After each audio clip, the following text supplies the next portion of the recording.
ഇന്നേ നമുക്കൊരു പുതിയ കാര്യം ചെയ്യാം. വീട്ടിൽ മുൻപ് നമ്മളൊരു ഇൻഡോർ പ്ലാന്റ് ചെയ്തിട്ടുണ്ടായിരുന്നു. ആ സാധനം അങ്ങ് വല്ലാതെ വളർന്ന് നമ്മുടെ പ്ലാസ്റ്റിക്കൊക്കെ പൊട്ടിപ്പോയി. നമ്മൾ ശ്രദ്ധിച്ചില്ല ഒരുപാട് നാൾ.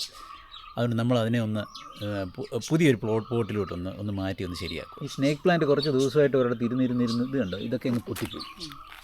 അപ്പോൾ അതിൽ നിന്ന് 2 തൈ എടുത്ത് നമുക്ക് വേറെ വെക്കാം. സൂക്ഷിച്ചെടുക്ക്. ഒരു തൈ എടുത്താൽ മതി. ആ പ്ലാന്റ് അങ്ങ് പൊട്ടിപ്പോയതുകൊണ്ട് നമുക്ക് കാണിച്ച്. ഓക്കെ. ചാണകപ്പൊടിയും അല്ലാതുള്ള ചെടിക്കിടുന്ന വളവും എല്ലാം ഉണ്ട്. നല്ല ലൂസായിട്ടുള്ള മണ്ണ് വേണം അല്ലേ? നല്ല മണലൊക്കെ ഉണ്ടെങ്കിൽ അതാണ് നല്ലത്. അങ്ങ് ഉറച്ചു പോകുന്ന മണ്ണെടുത്ത് ഒരു ചെടിയും വെക്കരുത്. കാര്യം വേരോടത്തുമില്ല, അതൊന്നും നേരെ ആവത്തുമില്ല. ഇത് 2 എണ്ണം മതി വെക്കുന്നത്. അതിൻ്റെ തിരുന്നോട്ട് ചിലപ്പോൾ ഒരു 2 കൂടെ ഒന്നിച്ചാ. ആണോ? അച്ചുവേ ഇതൊന്ന് പിടിയടി, താഴോട്ടിറങ്ങി പിടി. അത് പിടിച്ചോണം, ഞാൻ മണ്ണ് നീക്കിയിടുമ്പോൾ. ഇതിനകത്ത് ഇപ്പോൾ കല്ല് മാത്രമേ ഉള്ളൂ. കല്ലല്ല, മണ്ണ് മാറ്റിയിട്ട് എല്ലാം റെഡി. നല്ല ലൂസായിട്ടുള്ള മണ്ണ് വേണം. വേണോടി, അല്ലെങ്കിൽ അത് ഇരിക്കത്തില്ല. അത് തന്നെയല്ല, ഇത് മുറിക്കകത്ത് വെക്കണ്ടേ ഇല്ലേ? ഇത് വെക്കുന്ന എന്തിനാ? ഇത് ഏറ്റവും അത്യാവശ്യമായ ഒരു കാര്യമാണ്. ഇതേലും ഒരെണ്ണം നമ്മുടെ വീടിൻ്റെ അകത്ത് വെക്കുന്നത്. ഞാൻ കുറച്ച് കല്ല് എടുത്തിട്ട് വന്നായിരുന്നു, വെള്ളക്കല്ല്. നമുക്ക് തോന്നി അല്ല ഇത് വെച്ചത് അത് ലെവൽ കറക്റ്റാണോ നോക്കണേ. അതല്ല, താഴെ എൻ്റെ കാല് വീഴുന്നിടം കറക്റ്റല്ലേ? കൈയല്ലേ ഇടയ്ക്ക് വീണാൽ കൈ മുറിഞ്ഞു. എയർ പ്യൂരിഫിക്കേഷൻ വളരെ കൂടുതലുള്ളൊരു ചെടിയെന്നാണ് ഈ സ്നേക്ക് പ്ലാന്റിനെ കുറിച്ച് പൊതുവേ ഉള്ളൊരു വെപ്പ്.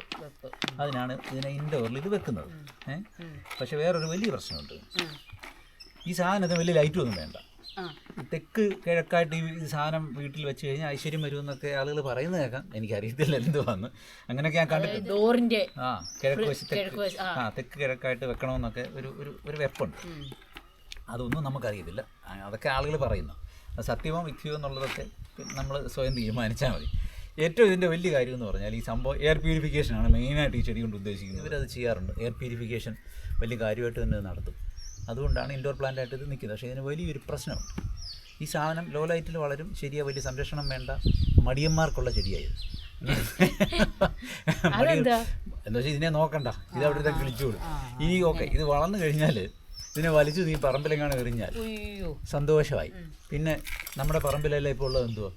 Singapore days. ആ സാധനം എവിടെ നിന്ന് വന്നാന്ന് പോലും ആർക്കും അറിയത്തില്ല. പണ്ടെങ്ങാണ്ട് ആരാണ്ട് ചെടിയാന്ന് പറഞ്ഞ് സിംഗപ്പൂരിൽ നിന്ന് വല്ലതും കൊണ്ടുവന്നായിരിക്കും, എനിക്കറിയത്തില്ല.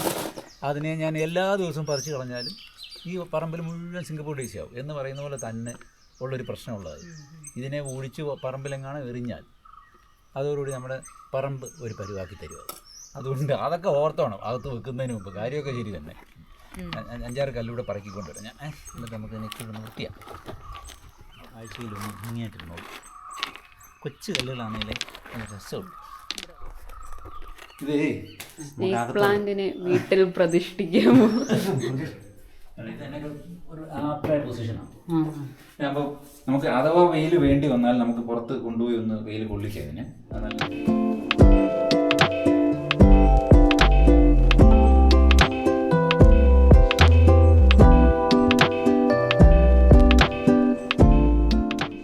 ഇന്നത്തെ വീഡിയോ ഇത്രയേ ഉള്ളൂ. നമ്മളിത് പെട്ടെന്നൊന്ന് റിപ്പോർട്ട് ചെയ്തതാണ്. കാരണം ഇത് അവിടെ ഇരുന്ന് പാത്രം പൊട്ടാൻ തുടങ്ങി. അതിൻ്റെ വേസ്റ്റ് അത് പൊട്ടാൻ തുടങ്ങിയപ്പോൾ ഒന്ന് മാറ്റി വെക്കാമെന്ന് വെച്ചു. പിന്നെ ഇൻഡോറിൽ ഒരു പ്ലാന്റും വേണമായിരുന്നു. നമ്മൾ പുതിയ വീഡിയോ ആയിട്ട് വീണ്ടും വരാം. Thank you. ബൈ.